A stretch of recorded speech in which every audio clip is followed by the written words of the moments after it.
저는 오늘 예수님이 하나님을 영화롭게 하신 방식이라는 제목으로 말씀을 전하겠습니다. 오늘 우리가 읽은 본문 말씀 요한복음 17장은 예수님의 십자가 순환 전에 예수님께서 하나님의 백성이 될 자들을 위해서 기도하신 그런 장면입니다.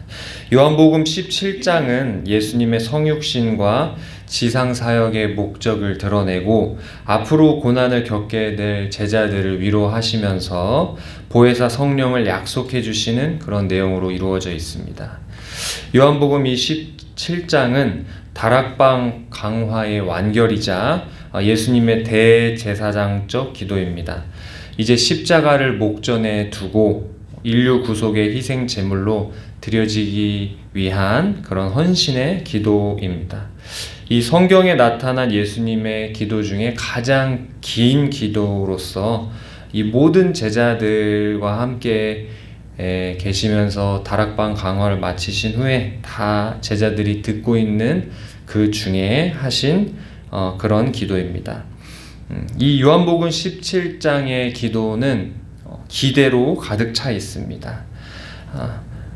그리고 성부와 성자의 연합을 본받은 이 신약 공동체가 탄생될 것에 대한 그 비전을 아주 장엄한 그러한 분위기로 내다보고 있는 것을 우리가 알 수가 있습니다. 저는 오늘 특별히 1절로 5절까지의 내용을 통해서 예수님이 어떻게 하나님을 영화롭게 해드렸는지를 나누고자 합니다. 예수님께서 어떻게 하나님을 영화롭게 해드렸을까요? 첫 번째는 하나님의 이름을 부름을 통해서 영화롭게 해드렸습니다. 1절 말씀입니다. 아버지여 때가 이르렀사오니. 아버지라는 단어는 요한복음에서만 100회 이상 사용이 되었습니다. 그 중에 요한복음 17장에서만 아버지라는 단어가 16번이 사용되는 것입니다. 아버지는 헬라어로 파테르라고 합니다. 이 고전 헬라 시대에는 파테르, 그러니까 이 아버지라는 명칭을 그저 만물의 기원이나 만물의 근원 정도로 그렇게 이해하고 사용했습니다. 구약 성경에서도 이 아버지라는 단어는 종종 등장합니다.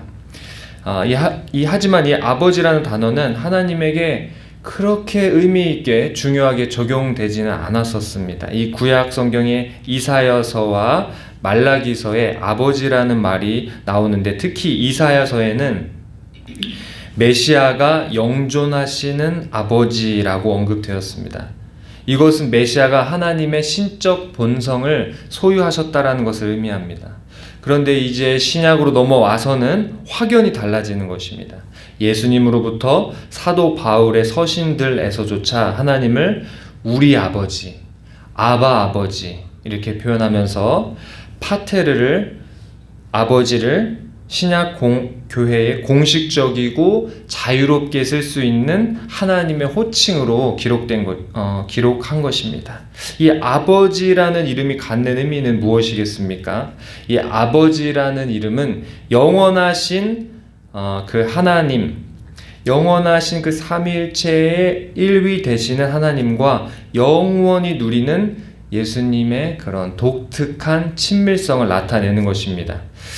이 하나님의 아들 되시는 예수님의 구속 사역을 통해서 이 신자들에게도 하나님을 아버지라고 부를 수 있는 그런 은혜가 주어지게 된 것입니다. 이러한 기독교의 전통으로부터 이 전통이 바로 예수님으로부터 시작되는 것입니다.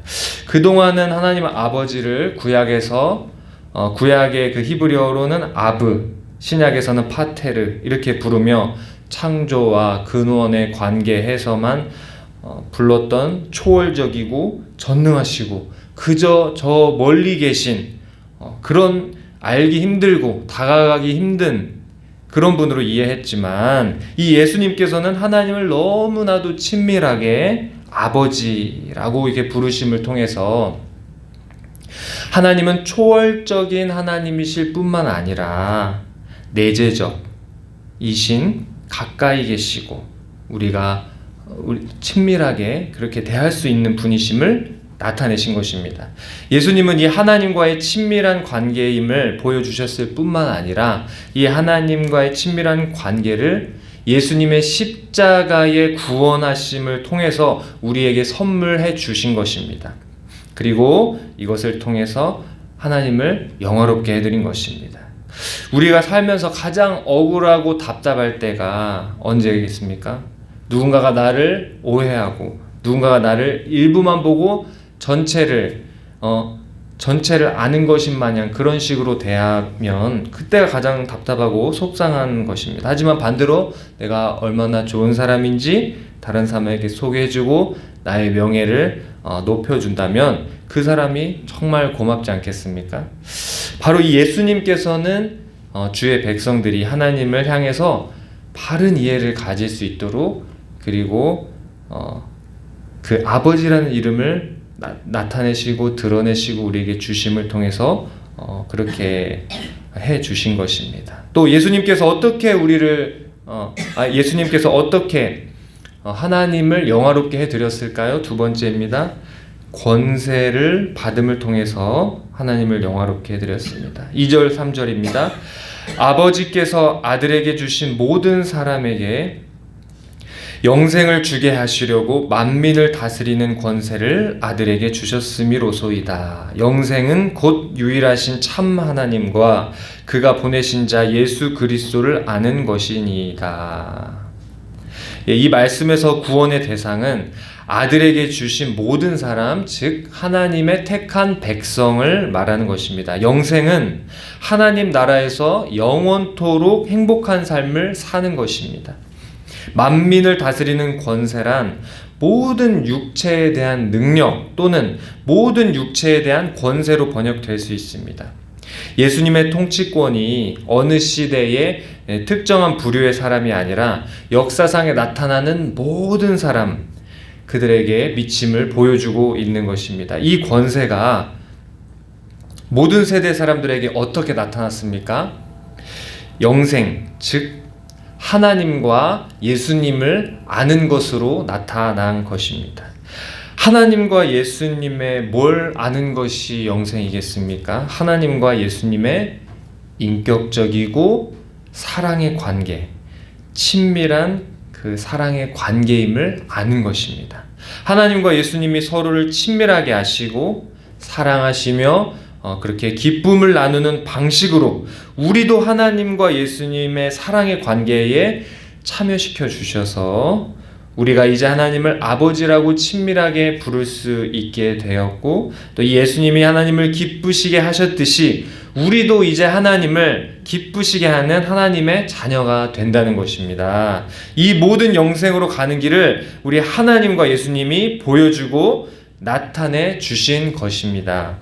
예수님께서 어떻게 또 하나님을 영화롭게 해드렸을까요? 동행을 구함을 통해서 영화롭게 해드렸습니다. 5절 말씀입니다. 아버지여, 창세전에 내가 아버지와 함께 가졌던 영화로서 지금도 아버지와 함께 나를 영화롭게 하옵소서. 예수님은 창세전에 이 아버지와 함께 누렸던 영화를 지금도 함께 해주심으로 영화롭게 해주실 것을 구하고 있습니다. 이 기도를 마치시고 이제 예수님은 잡혀가시는 것입니다. 십자가의 사형대에 오르시기 일보 직전인 것입니다. 예수님은 이 십자가의 길로 들어가는 이 초입에 가장 행복했던 순간을 기억하며 기도하고 계시는 것입니다. 세상이 창조되기도 전에 하나님 아버지와의 그 행복했던 그 순간을 기억하며 지금 비록 골고다 언덕을 앞두고 있지만 그 골고다 언덕조차도 하나님께서 여전히 함께 해주시고 곁에 계시고 하나님께서 가까이 해주실 것에 대한 확신을 나타내고 있는 것입니다. 예수님은 하나님을 친밀한 아버지로 부르심을 통해서 하나님을 영화롭게 하셨습니다. 예수님은 하나님이 주신 권세와 하나님께서 하라고 주신 일들을 온전히 순종하고 행하심을 통해서 하나님을 영화롭게 하였습니다. 예수님은 십자가의 순간까지도 하나님이 함께 하시는 분이심을 나타냄으로써 하나님을 영화롭게 하셨습니다. 이 말씀을 받는 성도로서 우리는 어떻게 해야 되겠습니까? 우리는 하나님이 우리에게 주시고자 하셨던 그 영생을 소유한 자가 되어야 됩니다. 예수님을 통해서 하나님과의 인격적이고 친밀한 교제를 우리가 해야 되는 것입니다. 하나님의 인격적인 교제의 시작은 먼저 우리의 죄를 인정하고 우리 죄로부터 돌아서는 것으로부터 시작합니다. 하나님께서 죄인된 우리의 관계를 회복시키시기 위해 하나밖에 없는 사랑하는 아들 예수님을 십자가에 죽게 하셨습니다. 그리고 이 사실을 믿는 자는 그 죄사함을 받게 하셨고 하나님과의 친밀한 관계를 회복하고 하나님의 자녀가 되게 하셨습니다. 그런데 만약에 우리가 죄가 없다고 인정하지 않고 죄를 지적당하면 기분 나빠하고 내가 어디 사장이고 내가 어디 교수고 내가 어디 대표인데 무슨 내가 죄인이냐고 이렇게 따져 물으면 죄인을 구원하러 오신 예수님을 부정하는 것이 되고 그리고 하나님과의 친밀한 관계, 영생이 없는 자인 것입니다. 죄인을 구하러 오신 예수님을 마땅히 죄인으로서 영접하고 환영하고 그 예수님께 감사드리는 것이 최고의 영광을 돌리는 것이고 그리고 그 사랑을 인정하게 되는 것입니다. 사랑하는 성읍교회 성도 여러분, 오늘 이 하루를 시작하는 이 새벽에 어떤 기도로 하루를 시작하시겠습니까? 하나님, 저를 구원하시기 위해 예수님을 보내주셔서 감사합니다. 성령님, 제가 돌이켜야 할 죄가 무엇인지 깨닫게 하여 주시옵소서. 늘 나의 죄를 돌아보고 예수님의 십자가에 감사하며 하나님과 친밀하게 교제하는 고난과 역경의 순간에도 늘 함께 곁에 계시는 하나님이심을 잊지 않는 제가 되게 하여 주옵소서 하고 기도하는 저와 여러분 되시길 바랍니다. 기도하겠습니다. 하나님 아버지 감사합니다. 예수님을 통해 우리에게 하나님 아버지와의 친밀한 관계가 무엇인지를 보여주시고 그 삶을 살 수 있도록 허락해 주시면 감사합니다.